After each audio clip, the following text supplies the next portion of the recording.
My girlfriend said, "You'll always be special," but I found a love letter that wasn't for me. The words hit me like a punch to the stomach. I stood frozen in our living room, holding the letter in my hands, unable to process what I was looking at. It wasn't even the words on the paper that did it. It was the paper itself. The letter was beautifully written, but the handwriting was unmistakably hers. And the worst part? The letter was addressed to him, Max, her ex. The one she said she was over when we started dating. I thought I had known everything there was to know about our relationship. We'd been together for almost 2 years. We'd built something solid. At least I thought we had. But standing there, looking at the letter, all of that certainty came crashing down. The letter wasn't just a casual note. It was a confession. A heartfelt declaration of feelings that ran deeper than anything I'd ever heard from her. The kind of words you only write when you still have feelings, deep feelings for someone. It was clear she still had a piece of her heart tied up in him. I could feel it, like a weight pressing down on my chest, squeezing out all the air. I stared at it for a long moment, the envelope trembling slightly in my hands. The room felt smaller, quieter, like the walls were closing in on me. I wanted to scream, to throw the letter out, to tell her what I'd found, but something stopped me. Instead, I just stood there, paralyzed in disbelief. I read the first few lines over and over, the familiar words swirling in my mind. "I'll always love you, Max. I think a part of me always will. But I'm trying. I'm trying to move forward. And I want you to know that even if things never work out, I'll always treasure what we had." I was suffocating. I didn't know how long I stood there, but when I heard the front door creak open, I snapped back to reality. My stomach churned, and a wave of nausea washed over me. She was home, and I had no idea how to confront her about this. My hands were shaking as I stuffed the letter into the pocket of my hoodie, trying to act normal, trying to mask the flood of emotions crashing over me. "Hey," her voice called out as she entered the living room, her tone light, almost cheerful. She kicked off her shoes, humming softly to herself. I watched her, trying to steady my breath, wondering how to even begin. How could I confront her without exploding? I couldn't tell if I wanted to scream or cry. I forced a smile, masking the dread growing inside me. "Hey, babe, how was your day?" She looked up at me, her eyes sparkling with that usual warmth, the same look I had fallen for months ago. Her hair was a little messy from work, her cheeks flushed from the cold outside. She seemed so normal, so unaware. And that's when it hit me. She didn't know that I knew. She didn't know that I'd found the letter, the words she never said to my face but poured into Max's. "It was good," she replied, walking over to the couch and tossing her bag aside. "Busy as usual, but nothing I couldn't handle." "How about you?" I barely heard her. My heart was beating in my ears. My mind was racing. I wanted to tell her that I knew, that everything had just changed, but the words wouldn't come out. Instead, I nodded, swallowing hard. It was fine. For a few moments, there was an awkward silence between us. She seemed lost in thought, scrolling through her phone.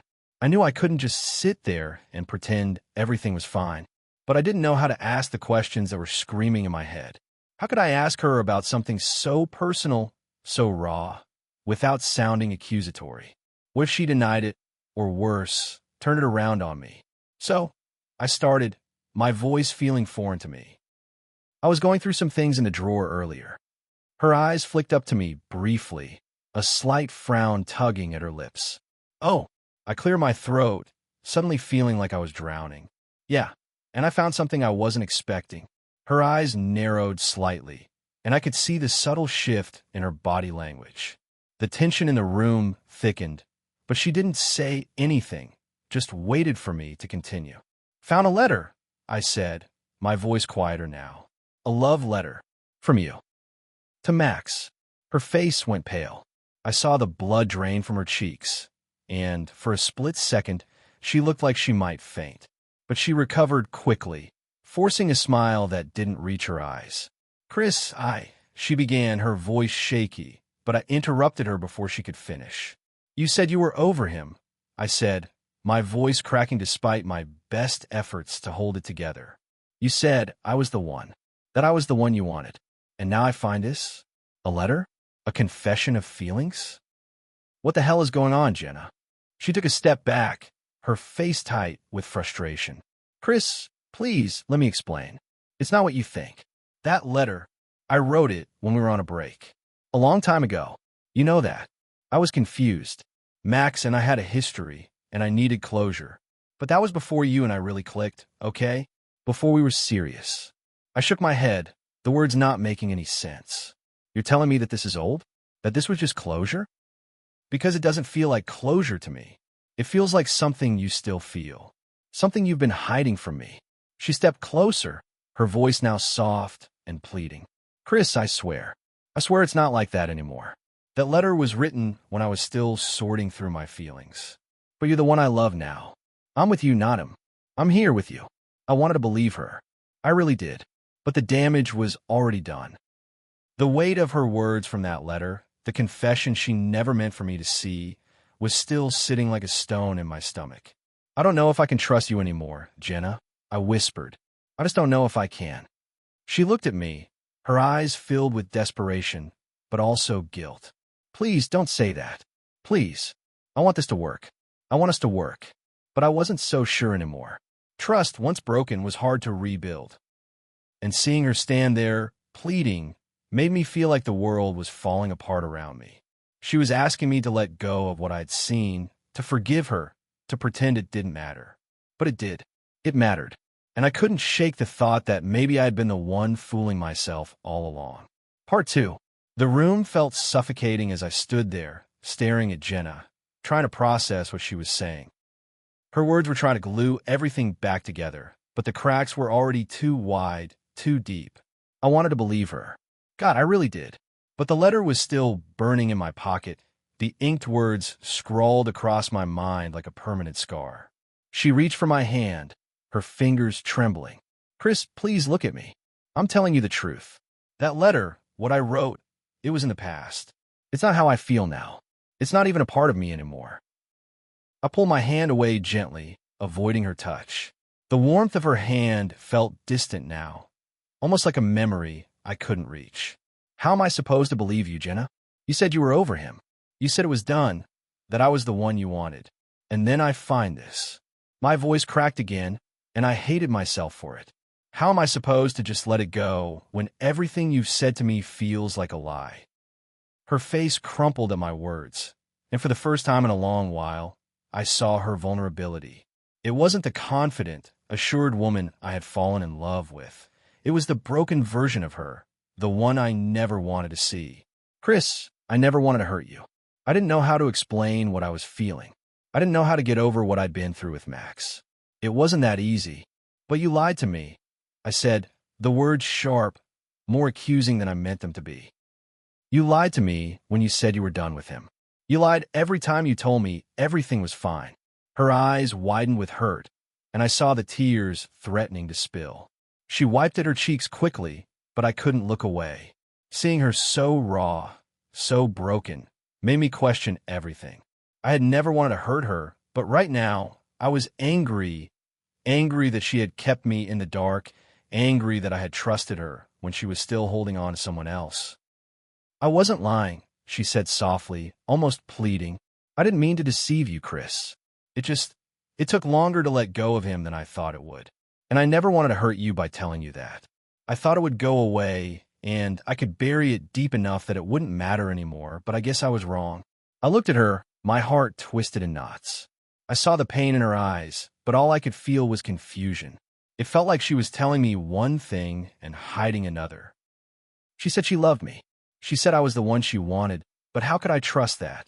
How could I believe in us when she had already built a foundation with someone else? How long has this been going on? I asked, suddenly needing to know more. How long have you still been thinking about him, about Max? Was it just the letter, or have you been holding on to this feeling for months? For years. Jenna took a deep breath, her chest rising and falling rapidly. Her gaze flickered to the floor for a moment, as if she were searching for an answer that wouldn't break me further. I don't know, she whispered. Maybe since the beginning. Maybe not. It's hard to pinpoint. I think part of me was holding on, and part of me was trying to let go. But I never wanted to let you in on that mess, Chris. I didn't want you to feel like you weren't enough. You are enough. I swear you are. You're everything I need. The words were hollow. I wanted to believe them, but I couldn't. There was something off about the way she said them, like she was trying to convince herself as much as she was trying to convince me.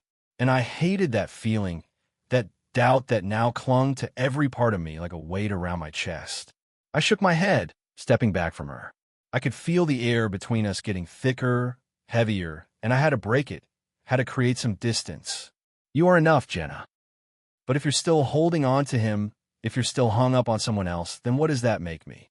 Why should I be here, fighting for this, when you're still giving him pieces of yourself? I deserve more than this. Her face paled, and for a second, I almost thought she might collapse. Chris, no. Please, I'm not asking you to fight for something that isn't real. I never wanted to be this person, to hurt you like this. She trailed off, taking a shaky breath. I just don't know how to fix this. I don't know how to fix me. For a moment, all I could do was stare at her, the woman I thought I knew, the woman I loved. I thought we had something solid, something built on trust, but now I didn't even know where to begin. How could we come back from this? How could we rebuild something when the foundation had been cracked? I could feel myself unraveling, every word she said only pulling the threads tighter. I wanted to reach out, to hold her, to tell her that I understood, that we could fix it together. But I couldn't. I couldn't pretend anymore. I don't know if I can do this, Jenna, I said, my voice low, barely above a whisper. I don't know if I can keep going knowing that you still have feelings for someone else. It doesn't matter if it was in the past or not. It was part of you, and I can't just erase that. I can't unsee what I saw. She took a step forward, desperate. Chris, please. Please don't say that. I'm sorry. I'm so sorry. I don't want to lose you. I want us to work. But I need you to trust me. I love you, and only you. I promise. I swallowed hard, the lump in my throat choking me. I could feel the weight of everything in my chest suffocating me, and I just wanted to walk away, to get some space to breathe. But the thought of losing her, of walking away from everything we'd built, felt just as suffocating. I was torn. I didn't want to give up on us, but I couldn't ignore the fact that something had already been broken. She had already broken it. I need time, I said quietly. I need time to figure out if I can trust you again, if I can even want to stay. She nodded, her face crumpling again, tears spilling from her eyes. Understand, she whispered. I'm sorry, Chris. I'm so sorry. I turned and walked toward the door, my heart heavy, the world spinning in ways I couldn't control. But as I opened it, I felt like I was walking out of a dream I never knew was a lie. And as I stepped outside, the cold air hit me, sharp and clear, and for the first time in weeks, I took a breath that felt like it was mine.